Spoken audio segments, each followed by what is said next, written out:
আসসালামু আলাইকুম দর্শক মণ্ডলী। লোডশেডিং ব্যাপারে একটা ভাই কথা বলেছিল, তার চাকরিটা পর্যন্ত এই লোডশেডিং ব্যাপারে একটা ভিডিও ছাড়ার জন্য ভাইয়ের চাকরিটা বরখাস্ত করেছে। তো আমরা সকলেই চাই, এই ভাই তো খারাপ কিছু বলেনি, আমি ভাইয়ের ভিডিওগুলো দেখি, ভাইয়ের ভিডিওগুলো খুব ভালো লাগে। তো ভাই এমন কিছু বলেনি যে পল্লী বিদ্যুতের বা এই লোডশেডিং ব্যাপারে। ভাই যেসব কথাগুলো বলেছে খুব সুন্দর কথাগুলো বলেছে। আমরা চাই যে ভাইয়ের চাকরিটা আবার ফেরত দেওয়া হোক। ভাইকে ধন্যবাদ।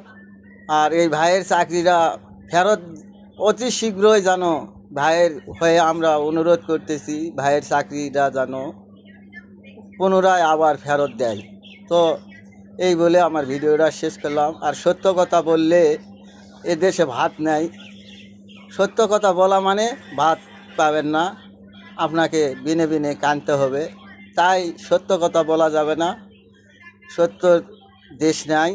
তো করজোরে আমার অনুরোধ, যে ভাইয়েরা চাকরিটা কেড়ে নিয়েছে তাদের কাছে আমার অনুরোধ, এই চাকরিটা যেন ওই ভাইকে ফেরত দেওয়া হয়। ধন্যবাদ।